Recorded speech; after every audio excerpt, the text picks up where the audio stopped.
Bien, por ahí nos quedamos en la sesión anterior en lo referido a la pintura románica. Y pues igual que en las características de lo que ya estuvimos viendo del, del periodo románico en arquitectura, en escultura, pues todo está referido siempre al tema de la religión, o sea, es teocentrista. El periodo, y por lo tanto, pues es lo que motiva el desarrollo del arte. Creo que estamos bien ahí, sí, estamos bien ya con la transmisión. Entonces vamos a iniciar. Y bueno, entonces la pintura románica mantiene, como les mencionaba, muchas características de lo que ya identificamos en la escultura. Las temáticas son básicamente las mismas. La ausencia de perspectiva en el desarrollo de los planos, por ejemplo, pues es algo que vamos a notar. Hay un poco más de espacio en las composiciones, a diferencia del horror vacui que veíamos en la escultura. Eh, pero estará más o menos referido pues siempre a una abundante representación de imágenes religiosas, especialmente alrededor de la idea del juicio final. También esta es otra característica que dentro de las iglesias es donde vamos a encontrar pinturas. Serían pinturas al fresco en las cúpulas, perdón, en las cúpulas o en las semicúpulas del ábside, por ejemplo, de las iglesias, o en las paredes también de la misma construcción. Es más bien en el interior, como les decía. Sin embargo, y a razón de una de las imágenes que veíamos el día de ayer, que es donde me detuve bastante a mostrarles los entornos que estaban representados en el tímpano de la puerta, se policromaba la escultura también, o sea, tenía presencia de color, pero era en espacios así como muy puntuales. En este caso, el tímpano de una de las portadas de la iglesia. Entonces, el referente para las pinturas, entonces, dentro de las iglesias va a ser siempre el entorno bizantino o el estilo bizantino. Por ejemplo, que tenemos es de San Clemente de Taúl. Guardaría las similitudes con las imágenes que ya habíamos visto en el bizantino. En este caso, la representación es de un pantocrator. Acá. Para algunos también lo identifican, dado que tiene alrededor los símbolos de los evangelistas, es el tetramorfo. Algunos dicen, no, también puede entenderse como un Cristo en majestad. Es la idea del Cristo que viene a juzgarnos, ¿verdad? De hecho, está colocado dentro de una mandorla, que es el símbolo ovoide que tenemos atrás. Luego las características pues, van a ser, como les decía, bastante similares a la escultura en cuanto a temática y representación. Hay, sin embargo, una búsqueda de representación de volúmenes en la pintura, y eso lo podemos ver acá. Hay degradación tonal. Cuando hay degradación tonal, lo que se ha intentado hacer es generar ideas de volumen, pero pues es bastante geométrico y hay un predominio del dibujo por sobre la pintura. Eso les recuerdo que cuando decimos que hay un predominio del dibujo sobre la pintura, significa que las imágenes están mayormente delineadas, hay una línea de contorno en las figuras para separar colores, por ejemplo, o separarlos del entorno, eso que está alrededor. Eso es cuando decimos hay un predominio del dibujo sobre la pintura. Vamos a ver algunos ejemplos más sobre esto mismo. Acá el espacio para que veamos ahí dónde está. Este que acabamos de ver está en el ábside, que es el cabecero de San Clemente de Taúl. Son esas iglesias pequeñas que les mencionaba que tienen unas torres muy altas, son iglesias relativamente pequeñas, pero bastante significativas en la zona. Sería cercana a la frontera entre Francia y España actualmente. Entonces, eso. Noten que el resto de la estructura, lo que vemos es el color de la piedra, es la factura del material. Eso es lo que vemos. Ahí hay un retablo, ya vamos a hablar de los retablos también cuando veamos gótico un poco más despacio, pero ya hay presencia de retablos por ahí. El ara o la piedra del altar, ahí está en el cabecero, y las ventanas siempre estratégicamente ubicadas, de manera que iluminaran este lugar a la hora de estar en un oficio religioso. Acá se ve bien iluminada, pero porque tiene lámparas, tiene electricidad, pero si las luces estuvieran apagadas, lo que veríamos es únicamente iluminado esto. Y vean que ahí es donde está la pintura. Esta es una manera de representar la, la parte divina o el entorno divino, más bien, siempre alrededor del altar. En la lectura bueno, que hacíamos de la estructura de las iglesias, acuérdense que la entrada de la iglesia, lo que sería pensando en la planta arquitectónica con forma de cruz, la parte que sería el pie de la cruz es el mundo presente. Entonces es el lugar donde la feligresía común, el villano, el aldeano, podía llegar a ese lugar. Luego el transepto, que es el lugar donde se juntan los brazos de la cruz, es un periodo es un espacio más bien de transición entre el mundo presente y lo divino. Y el cabecero representa el mundo divino, es decir, lo referente ya pues, a la presencia de Cristo o de Dios en el templo. Entonces, por eso es que era el lugar donde se decoraba mucho más. Bien. Acá, dos características: mantiene la ausencia de perspectiva que ya mencionábamos y las actitudes antinaturalistas de etapas anteriores. O sea, se ve más o menos igual que el bizantino, que algunas de las imágenes que vimos también en carolingio o también en el mozárabe se mantiene bastante similar. También es importante en la época ya que todos los edificios seguramente estuvieron policromados en la parte interna, acuérdense. En la parte externa solamente los tímpanos, que son estos espacios en forma de semiesfera, no, semicírculo, perdón, están sobre las puertas, ahí. Principalmente en el interior, siempre la pintura. Acuérdense también que en el caso de España les explicaba las iglesias románicas de la región norte, centro-norte de España, eh, el exterior de la iglesia representa el mundo presente. Entonces, adentro de la iglesia es donde estaba lo divino. Por eso es que se ve más colorido, más limpio en el interior que en el exterior. Eso es una manera simbólica de representar el mundo donde estamos nosotros, el mundo presente y lo divino. Eso no lo deben de olvidar. Acá un ejemplo de relieves policromados. Acá tenemos la imagen de un santo.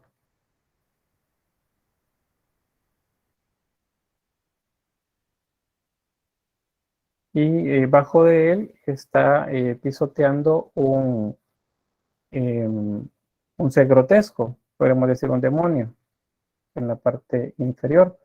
Y en las laterales lo que se representan son batallas, guerras, probablemente una representación de las guerras que se estaban dando en España, especialmente por la defensa de la fe. Esa es la batalla contra los moros, por ejemplo. Y ahí pues la policromía, la Dextera Domini por acá al centro y representaciones de animales zoomórficas por acá y fitomórficas alrededor.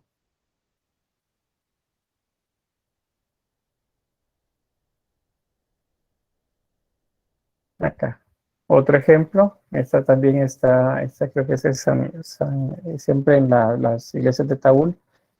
Esta es una representación de María con el niño en su regazo. Vean que ausencia de perspectiva, colores planos principalmente, pero una búsqueda a partir de la degradación tonal de generar volumen. Aquí tenemos brillo y oscuridad. Eso es una representación de volumen a través de degradación tonal. Bueno, otro aspecto que se me escapó mencionarles. Vean los colores, rojos y azules. Acuérdense que esos dos colores están vinculados a la realeza.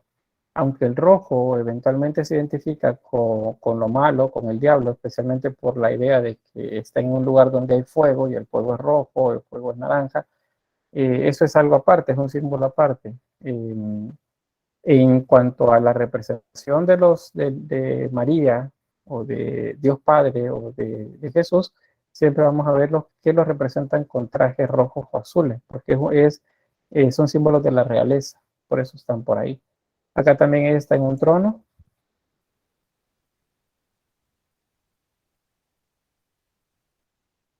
Vean que no hay mucho rigor en cuanto a la representación de los rostros, es decir, la parte anatómica no está del todo bien definida, pero es porque todavía pues no es un problema en la representación estética, más bien se sigue buscando el simbolismo. Otro aspecto es que vean que también esta representación está dentro de una mandorla. ¿Right? Ese es como lo más común en este momento, el colocar a Cristo, a María dentro de mandorla. Siempre la idea de la ojiva o del nacer de nuevo. Aquí está, esa es Santa María del Taúl, que les decía, otra de las iglesias de Taúl. Vean que son iglesias pequeñas. Y bueno, en este caso hay un poco más de oscuridad, las luces no están tan fuertes, las de los faroles de la parte superior. Entonces vean cómo la zona del altar se ilumina. Eso es lo que buscaban con colocar las iglesias apuntando hacia el amanecer, con el cabecero hacia el amanecer, con una ventana o un par de ventanas alrededor del cabecero, en este caso el ábside del cabecero, para que iluminara el altar. Eso es una manera de agregarle misticismo a los eventos pues, que desarrollaban dentro. Carlos dice, cuando se representaba la realeza o divinidad, el significado de los colores rojos cambian. No, sigue siendo lo mismo. Realeza, van a representar al rey, va a ser con colores rojos y azules siempre, púrpuras a veces también y amarillos. Esos son como los colores vinculados a la realeza. No hay ningún cambio. Es más bien ese símbolo que es de la realeza, se lo están agregando a las imágenes de María y de Jesús o de Dios Padre.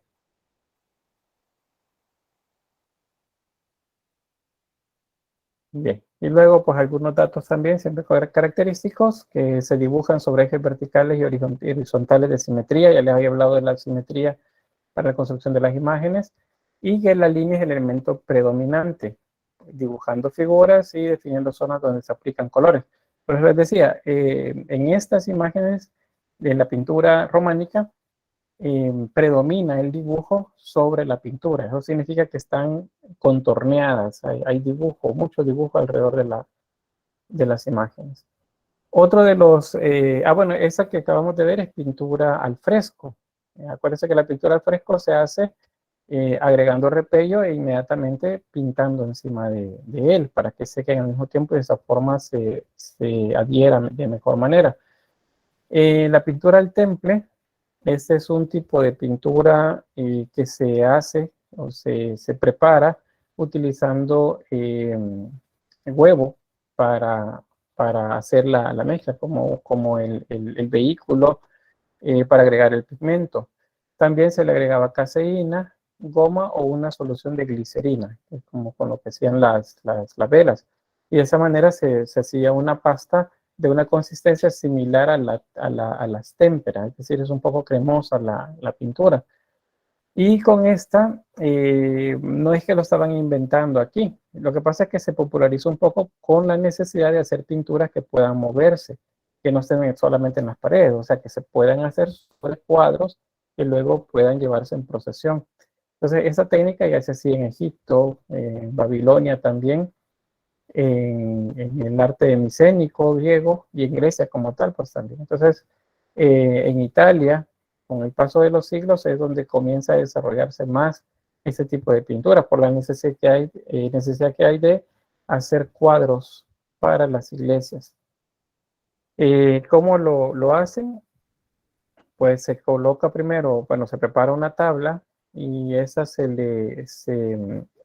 va a preparar haciendo una mezcla de acerrín y goma, en este caso puede ser cola, bueno, que de hecho es cola. Recuérdense que la cola es el pegamento que se utilizaba originalmente. Este se hace con cartílago de, de animales. Si ustedes, bueno, yo una vez vi alguien que hacía ese tipo de material para luego mezclarlo a la pintura, y lo que utilizaba eran huesos de conejo, la parte blanda, eso que es el cartílago, los colocaba en una olla, los ponía a cocinar, así hay un par que sería de preparación, con un poco de pasos para prepararlo, y luego ya tenía ese pegamento que le servía para preparar el material para pintar. Entonces, la tabla se cubre de ese material, luego se limpia, es decir, se lija, y luego se coloca un lienzo muy fino encima de ella. Y otra vez se vuelve a colocar cola, de manera que se adhiera a la tabla. Entonces tenemos como una tela muy suave, una seda, digamos, que es muy suave sobre una tabla, y sobre eso ya se aplicaba una capa de yeso suave también, y luego se lijaba, se pulimentaba de manera que quedara lo más liso posible. Y ya sobre eso se comenzaba a pintar. Entonces, el único pormenor que tiene la técnica es que obliga al pintor a trabajar rápido, porque se seca rápido. Entonces, luego hacer mezclas de colores pues deben hacerse bastante rápido, no dejarse mucho tiempo para hacerla. Y estos son los resultados. Son tablas que tienen una cubierta de un lienzo muy suave, y sobre ese se pintaba. Y vean, esta pintura es con temple. Entonces vean la calidad de trazos que se logran. Entonces la pintura de ese tipo difiere un poco de la que veíamos en las paredes de las iglesias, porque esta sí hay una búsqueda de volumen mucho mayor.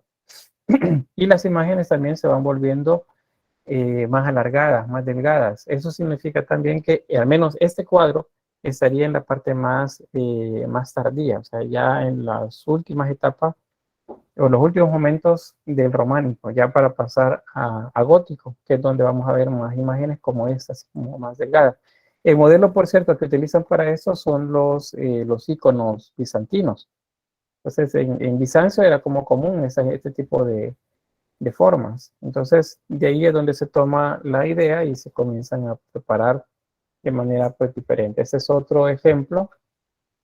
Este no es tan tardío, este es un poco más temprano, significa que es previo pues más bien, en los primeros momentos del románico. Y aquí vemos pues historias que nos cuentan acerca de eh, personajes del texto bíblico.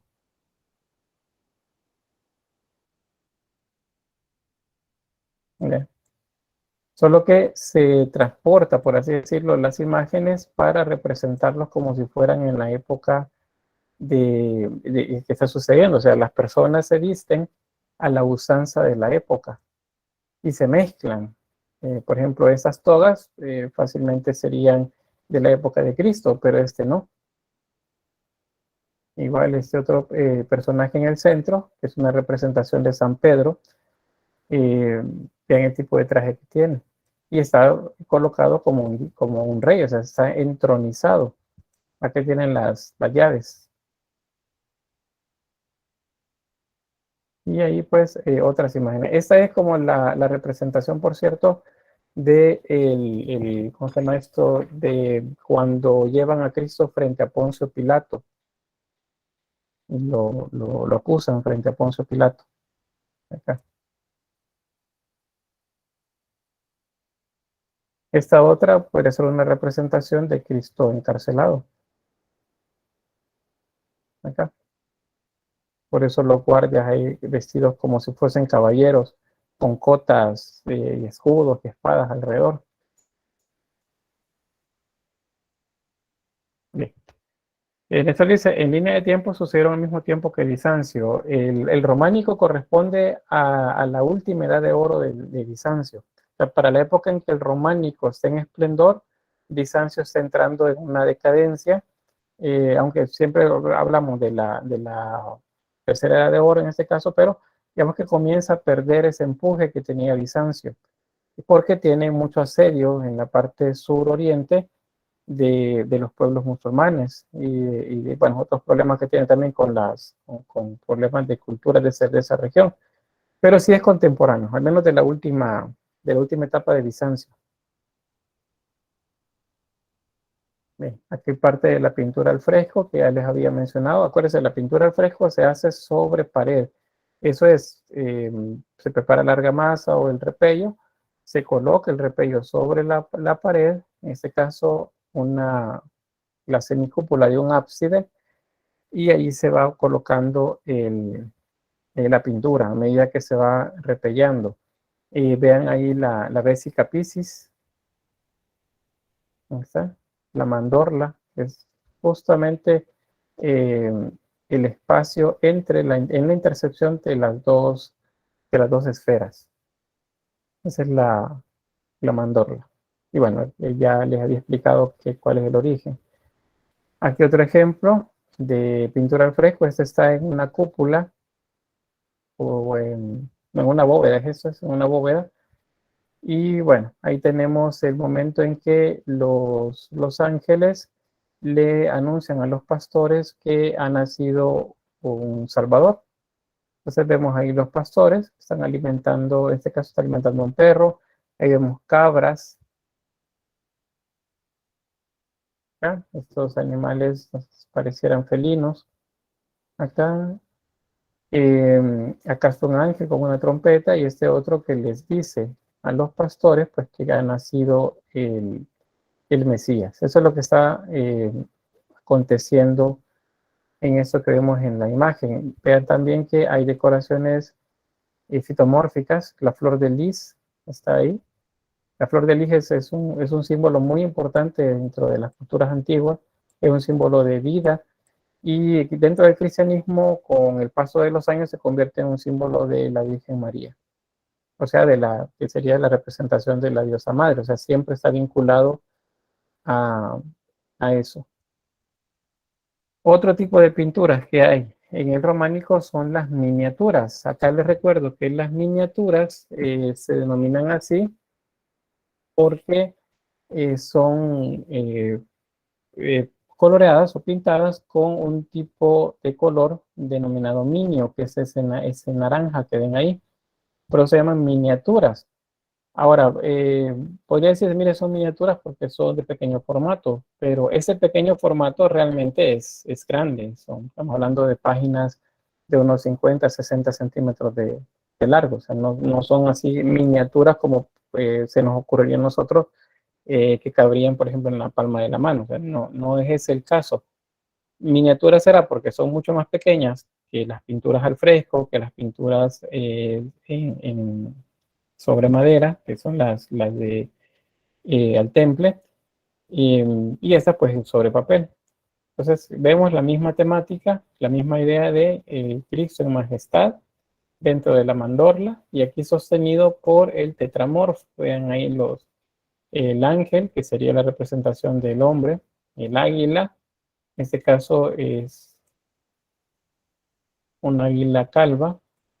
Tenemos acá el toro y acá el león. Vean que es una persona con cabeza de toro, una persona con cabeza de león, igual acá una persona con cabeza de águila. Es el tetramorfo, es el mismo. Pues las representaciones son bien variadas sobre esto. A veces es el muy animal con alas, o si no, un buey, un león, un águila y un hombre, nada más, sin colocarles alas, pero el símbolo es siempre el mismo. Y acá ángeles que les están haciendo reverencia. Vean que los rostros son iguales, a eso se le denomina isocefalia. Eso no se nos debe olvidar. Es hecho con isocefalia. Acá. En el caso del rostro, nos recuerda un poco la cultura musulmana. Y eso es que pues esta representación estaría vinculada al románico en España. Entonces ahí tenemos esa influencia de los musulmanes. Probablemente ya no era mozárabe acá, sino que era mudéjar, que es el siguiente periodo acá. Ahí tenemos otra. En este caso es uno sobre tabla, la mandorla, el tetramorfo, en los cuatro evangelistas. y los apóstoles alrededor. La posición de Cristo siempre es la misma. Esa sí es una miniatura. Ahí vean los libros. Los libros, ¿qué son los libros? Bueno, los libros son los denominados evangelarios, son libros donde lo que aparece son evangelios. Está también el libro para la liturgia dentro de las misas, que es el misal. Y hay otros que tienen que ver con algunos aspectos ya más particulares dentro del rito o dentro de la filosofía de la iglesia, que también se representaban así. Entonces acá la temática, vean, es el fin del mundo, o el, ¿cómo se llama eso? El juicio final. Ahí tenemos a los ángeles y al arcángel Miguel luchando contra el dragón de varias contaciones, dos, cuatro, de 7 cabezas, el dragón de 7 cabezas. Y ahí, este es Miguel Arcángel, San Miguel Arcángel, acá. Y tiene una lanza con la que está atacando una de las cabezas y tiene el apoyo de otros ángeles también que están luchando con él. Aquí tenemos otras representaciones, contarnos una historia. Ahí sigue atacándolo. En este caso está vomitando fuego. Y acá es como si fuese, si va huyendo del asedio que se le está dando. Lo demás son decoraciones pues, geométricas con color. Y vean el predominio del color naranja. Eso es lo que nos dice del minio. Otra representación más. En el Apocalipsis, no recuerdo los capítulos, pero en el Apocalipsis habla de una mujer que está en el cielo y que tiene la luna bajo sus pies y que hay una bestia, dice que está cerca, el dragón. Entonces eso es lo que está representado acá. Y este personaje que ven de pie, acá al lado izquierdo, este es Juan el Evangelista. ¿Y qué está haciendo Juan ahí? Pues él está observando la escena. Él es testigo de lo que está sucediendo y eso es lo que da garantía, pues que lo que se dice en el libro de Juan es cierto. Él lo vio, él atestiguó los hechos que luego relata en el Evangelio. Eso es lo que vemos ahí.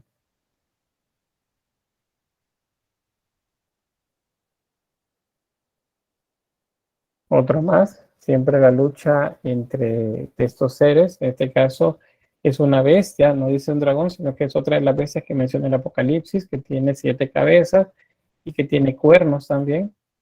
También en la serpiente, que está mordiendo la lengua de la bestia. Y en este caso, la representación de las personas que levantan sus brazos como rogando porque esto acabe. Es parte de lo que se relata en el Apocalipsis. De nuevo vemos isocefalia. Todos los rostros son iguales. Acá, bien. Hablando de Apocalipsis, ¿qué sabemos del Apocalipsis? ¿De qué trata el libro de las revelaciones de Juan el Evangelista? Y me levanta la mano, Álvaro. Vaya, lo que sé y lo que he leído, porque Apocalipsis sí ha sido uno de los libros que cuando me han dado que clases en la escuela bíblica han sido como de los más, por decirlo así, lo más bizarro. Vaya, el apóstol Juan se encuentra en la isla de Patmos, en el mar Mediterráneo, en la zona del mar Egeo, cautivo del Roma. Entonces Dios se le aparece a él y por mediante sueños y visiones, las dos cosas, le revela lo que ha de pasar en los últimos días. Primero le revela cartas a las 7 iglesias del siglo I: Esmirna, Filadelfia, Esmirna, Filadelfia, y así las demás, no me acuerdo las demás, que son amonestaciones sobre su forma de vivir y cómo ellas deben de mejorar. Después pasa a describir lo que serían los momentos y finalmente el día del juicio final y la segunda venida de Cristo. Muy bien, gracias. Y ahora, ¿qué tiene que ver el Apocalipsis, la segunda venida de Cristo, con el periodo románico? ¿qué es lo que, de qué manera teorizamos o de qué manera podemos definir esto? O sea, ¿qué nombre le podemos dar a la presencia de esta temática en el periodo románico?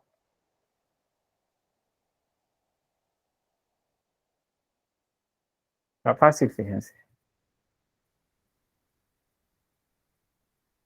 Apocalíptico. No. ¿No te dice juicio final? No.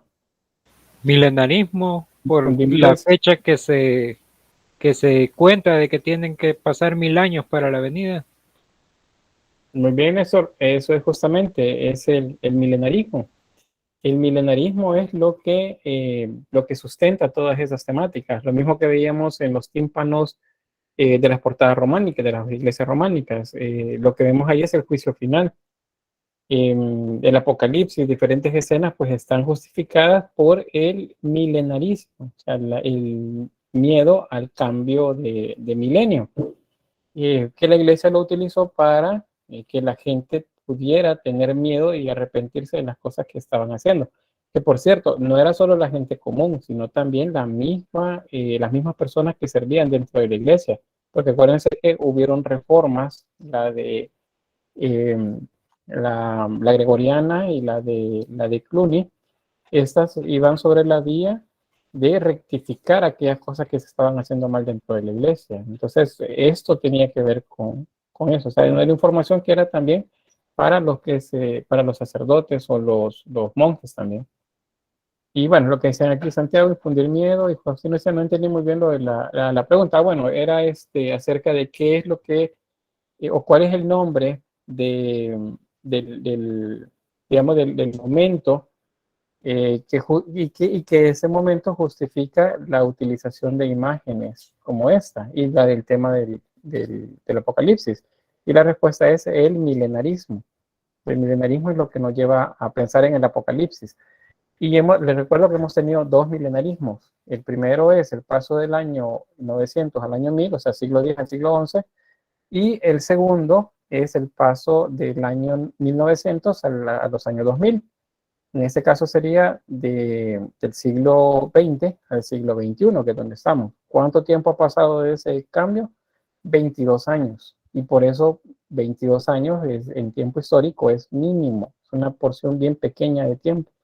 Por eso es que seguimos escuchando dentro del contexto de las iglesias cristianas que Cristo viene y cualquier tipo de desastre, enfermedad, tragedia que llegue a suceder será motivo para que se justifique justamente el discurso. Cristo viene a juzgarnos, conviértanse, hagan bien las cosas, diezmen si es que no lo hacen y cosas por el estilo. Entonces, estamos justo en esa etapa. ¿Cuándo va a terminar eso para nosotros? Probablemente en los siguientes 100 años, porque no es algo que termina rápido. Y ya vamos a ver acá el cambio de románico a gótico. Van a ver ustedes cómo el tema cambia. O sea, después de 100 años, el milenarismo, 150 años más o menos, el milenarismo comenzó a perder vigencia. 200 años después, la gente ya no pensaba en el milenarismo, sino que pensaba en otro tipo de preocupaciones. ¿Sí? ¿Quién me levantó la mano? Yo, licenciado, Ajá.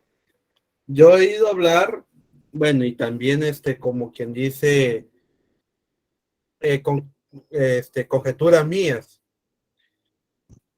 que el milenarismo que estamos viviendo actualmente, no digo que no lo estoy contradiciendo, que va a tardar bastante tiempo para que se vaya, y es más, lo digo como un cristiano y que está y creyendo en lo que di, y no quiero sonar como así como quien dice en blasfemo, pero lo que me refiero es que yo siento que ya se ven signos como que se está abandonando eso. Por ejemplo, el famoso evangelio de la prosperidad, de que supuestamente Dios aquí en la tierra nos ayuda y nos guarda.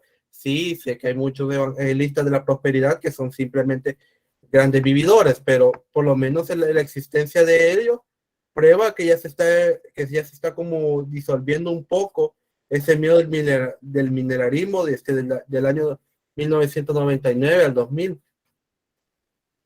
Probablemente sí. Ya existan, ¿cómo le llaman? Chispazos que esto va a cambiar, pero les aseguro que hace 1000 años también sucedió lo mismo, hubieron chispazos, gente que abandonó esa idea y se decantó por otro tipo de discursos, es seguro que sí lo hubo.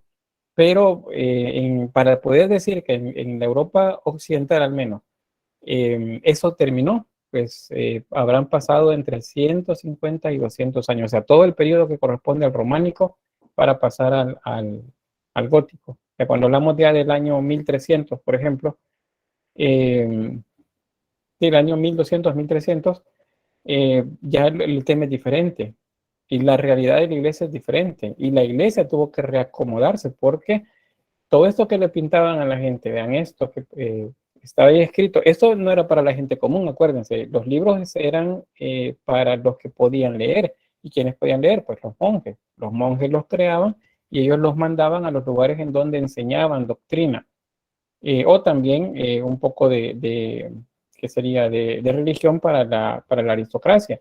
Ellos podían leer, ellos tenían acceso a los libros, entonces esta información es para ellos, para la gente común es en las iglesias, en los tímpanos de las portadas, en las semisferas de los ábsides, en el cabecero de las iglesias. Entonces, esos son discursos para todo el mundo, o sea, todos tenían que saber sobre eso y probablemente habían chispazos, les repito, de gente que se decantaba por un discurso diferente, pero va a cambiar hasta unos 200 años después. Entonces, para mí, quizás en lo que no tendré razón es que va a durar 200 años, probablemente dura 100, pero ahorita, a 22 años del cambio de milenio, no va a cambiar, el discurso sigue siendo el mismo. Era el mismo 20 años antes y sigue siendo el mismo 20 años después. O sea, digamos, unos 40 años de milenarismo y probablemente va a seguir todavía. Quizás sus nietos sean los que vean el cambio, pero este servidor suyo no lo va a ver. Va a seguir escuchando lo mismo hasta el último día de su existencia. Bien, no sé si hay un comentario más. ¿No? Bueno, ¿o sí? Dígame, Oxino. Sí, profesor, retomando lo del Apocalipsis, como prácticamente Apocalipsis traducido, pues es, o comparado como revelación, ¿verdad? Sí, Entonces, la revelación es que se le dio a Juan, ¿verdad? En este caso, que fue el que escribió, ¿verdad? El libro original, y este pues fue reproducido, pues, y enseñado como tal. Pero, o sea, mi pregunta es, como de estos libros fueron perdidos, ¿verdad? O sea, y Juan, o sea, Juan lo escribió, ¿verdad? Pero, o sea, nadie da garantía de que estuvo ahí, o tiene garantía de que, o sea, una garantía adicional aparte del escrito que hizo Juan.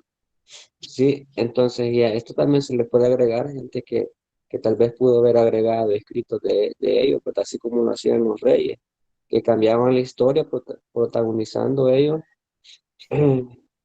el actor principal de la historia, ¿verdad? Entonces, y lo que estamos viendo de la Edad Media anteriormente, pues no se miraba mucho el Apocalipsis, y hasta esta época viene a como que a resaltar o a tomar más fuerza. Entonces yo siento que como que hay cosas que uno no las sabe, ¿verdad? O históricamente pues no están registradas, que quedan como que en el limbo de criterios de muchos, ¿verdad? Por eso creo que es tanto conflicto en las creencias, creo yo. sí, está bien la valoración, gracias. Eh, de hecho, pues es justo por el tema del milenarismo que esto a nivel de imagen y a nivel de discurso aparece. Es justo solo por el milenarismo. Antes no había necesidad de eso. O sea, antes no había necesidad del diablo, no había necesidad de ningún demonio, de ningún monstruo, de ningún dragón, no lo había. Pero en este punto sí, porque la iglesia entró en crisis interna y porque había necesidad de hacer que la gente pues rectificara también su manera de ser. Y la manera más fácil era acelerar el proceso de conversión o de rectificación de conductas asustándolo con algo. Eso, de hecho, lo seguimos haciendo en nuestras casas con los pequeños, por ejemplo. Se mete miedo para que dejen de hacer algo.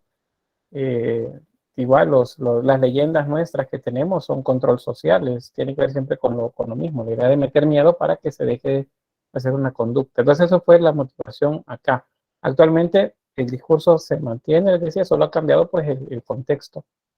Santiago dice, yo creo que la religión va a desaparecer en el momento que las personas puedan reconstruir su cuerpo genéticamente y viajar a otros planetas. Cuando cambien justamente, como dice Santiago, pues, los paradigmas, entonces la gente va a pensar en algo más.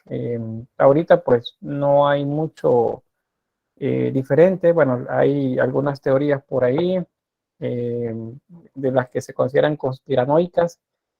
Hay de todo ahí, ¿verdad? Pero hay algo otras que tienen sustento científico, que hablan justamente acerca de los cambios o transformaciones que el ser humano va a tener en los siguientes 100 años, producto de la tecnología y producto también de la aplicación de esa tecnología en la incursión en el espacio cercano, porque el espacio lejano creo que sería un poco complicado.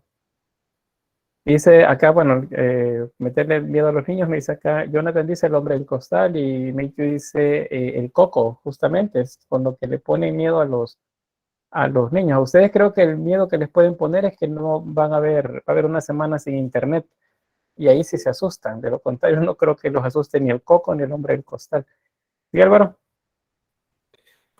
En mi casa, no sé si fue más o menos paranoia por ser nuevo a la tecnología, pero cuando fue la paranoia que tuvimos fue cuando recibimos nuestra primera computadora mal pagada de Claro. No sé por qué, pero teníamos la computadora enfrente de donde teníamos los cuartos y en ese tiempo no teníamos puertas y no de cortinas.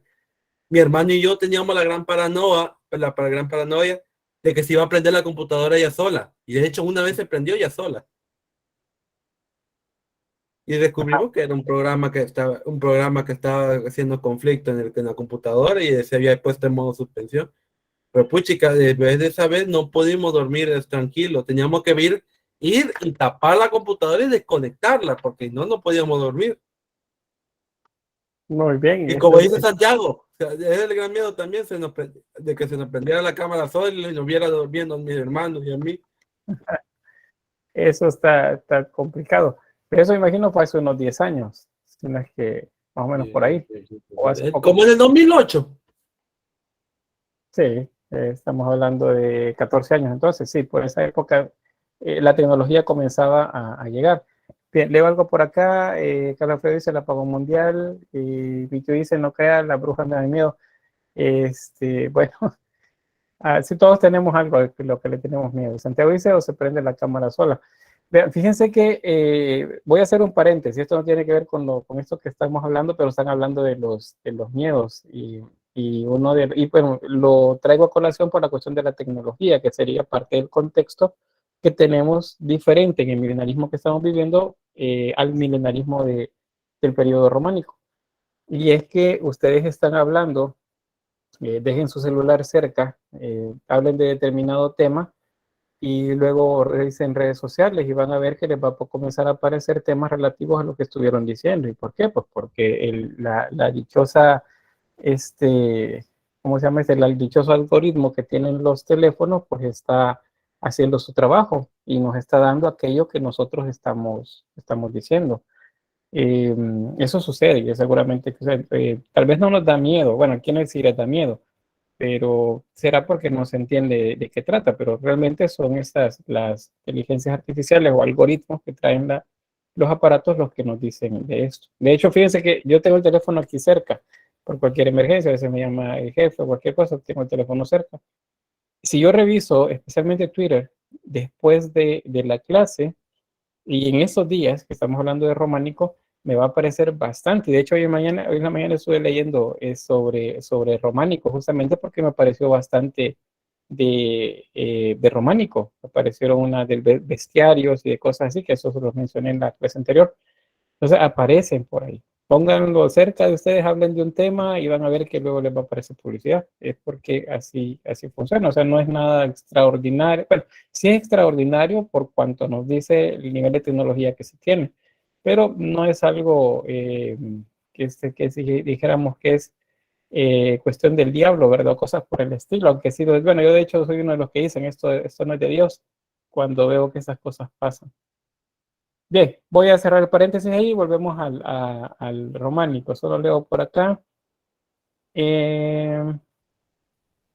Dice, bueno, Néstor dice, no, pero la precaución con las cámaras es algo real. Dice, igual los micrófonos no es paranormal, es espionaje de compañías y gobiernos, justamente.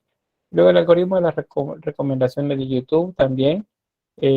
Traten ustedes de no hacerle caso, busquen ustedes sus propias, para que no les, para romper un poco lo del algoritmo. Carlos dice, a mí me sorprende bastante eso, hasta que aprendí que son algoritmos programados para ello. Muy bien, Jonathan dice, suena a blog de notas, quiere acceder a tu cámara y banco también.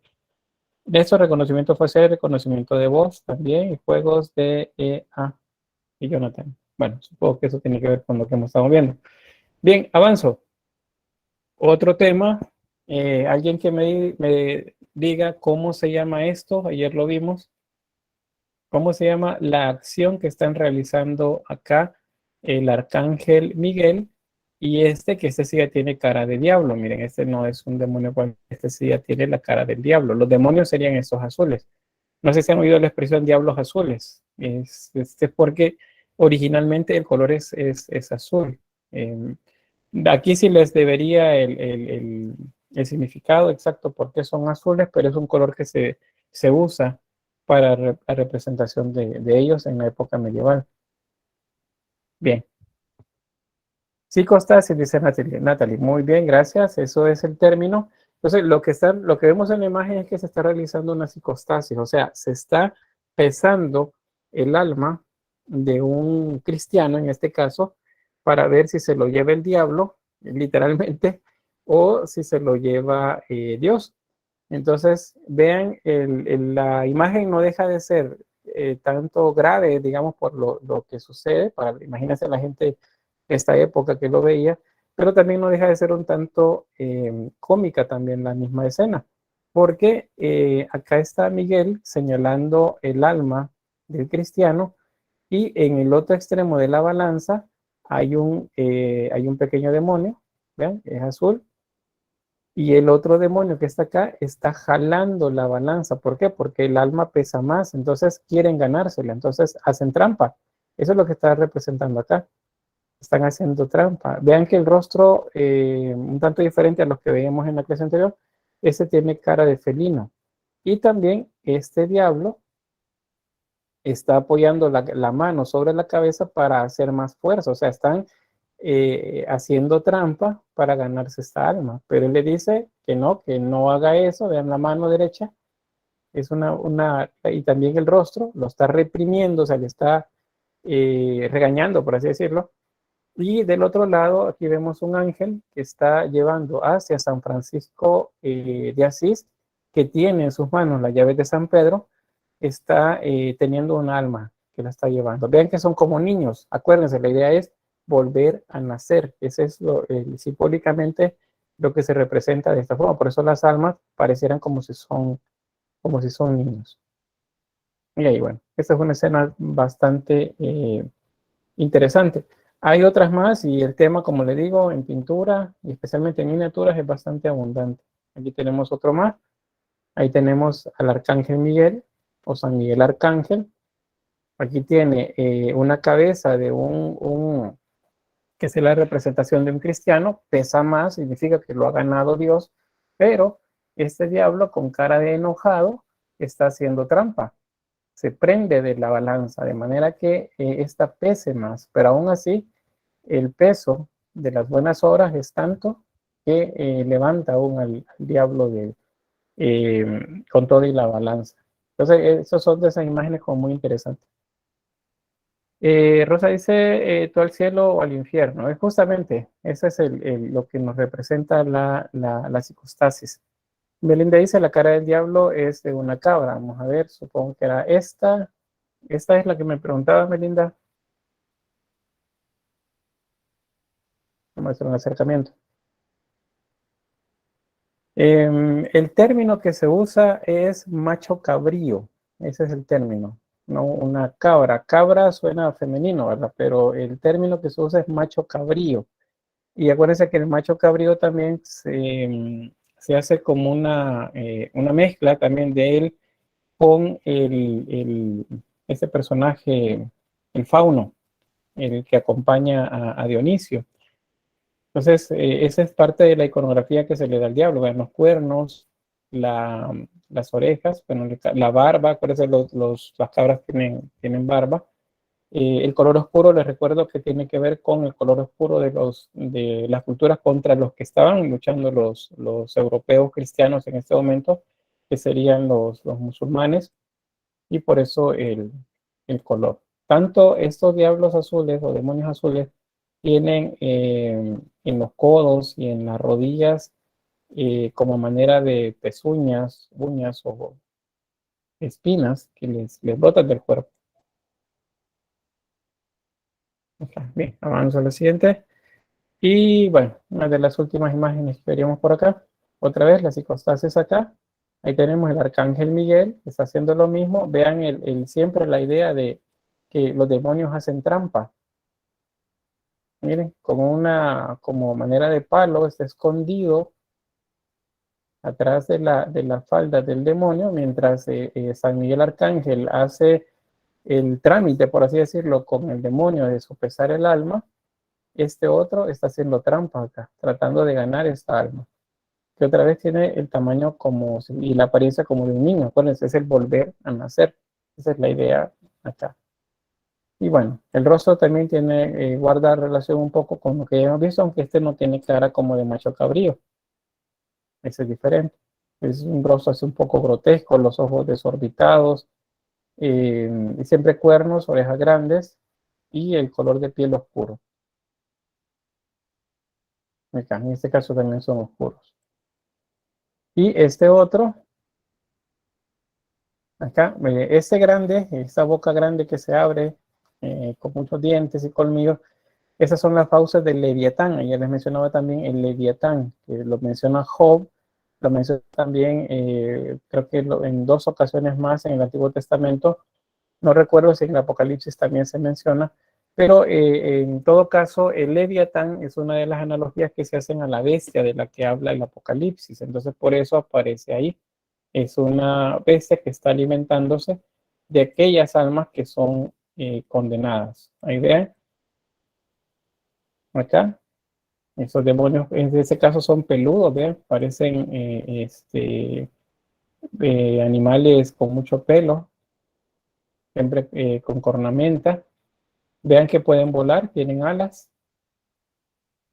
Y las caras de desconsuelo, enojo también de los hombres y mujeres desnudos que van siendo llevados hacia pues la fauces del Leviatán. Ese otro también, vean, es como si los han dado recolectando, es como si lo que ha hecho es una cosecha y los lleva igual ahí. Y ahí pues todos con un corazón dócil y contrito, con temor a lo que les viene en adelante. Entonces, esas son como las temáticas que se repiten bastante en el románico, especialmente en libros, que en este caso serían miniaturas, o en lienzos, en tablas, en este caso retablos. Bien, Samuel dice, cuando dicen del fauno, solo me recuerdan la película del laberinto del fauno. Sí, esa es una buena representación de él, pero no es tan fiel al mito original. El mito original es un poco diferente. No quita que el de esa película estéticamente es muy, muy agradable. Y bien, ahí entonces terminaríamos el románico. No sé si hay alguna pregunta.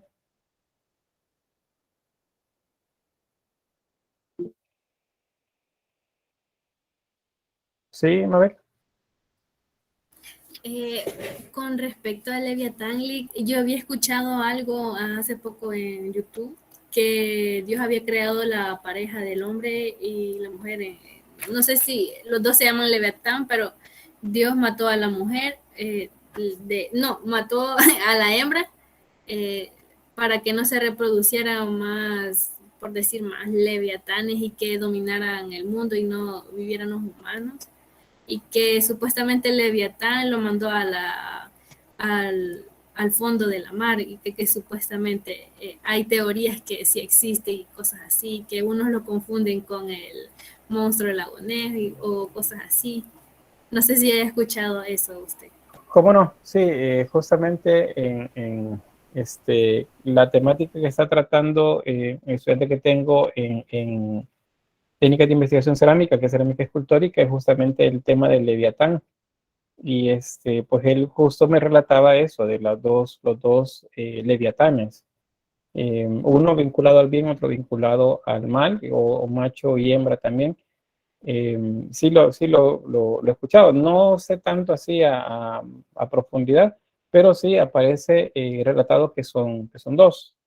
Luego, ya si esto es cierto, pues que sea el Leviatán, pues no estaría tan seguro, pero que a lo mejor en el mar hay animales que responderían a algunas características que mencionan, pues a lo mejor sí. A lo mejor un plesiosaurio o algún otro tipo de dinosaurio marino que a lo mejor haya sobrevivido allá en el fondo del mar, pues a lo mejor sí existirá y pues por eso algunos de los que hablan acerca de criptozoología, ese es el término, hablan pues de eso, de esos monstruos, el kraken, por ejemplo, que es otro término dado para este monstruo marino, o lo que mencionan del monstruo del lago Ness o cualquier otro monstruo en otros lagos, porque el del lago Ness es solo uno. Hay muchos relatos a nivel mundial acerca de monstruos dentro de ¿cómo se llama? Entornos acuíferos, bastante sobre eso. El otro, por cierto, es la parte de Leviatán, es el Behemoth, eso también lo menciona en el libro de Job.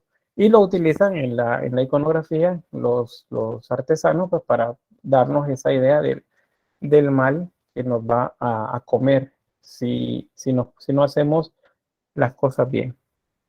Bien, no sé si hay un aporte o una pregunta. Si no, pues nos quedamos entonces acá. Terminamos la temática del románico y pues tengo acá la grabación para que nos salga ya finalizado.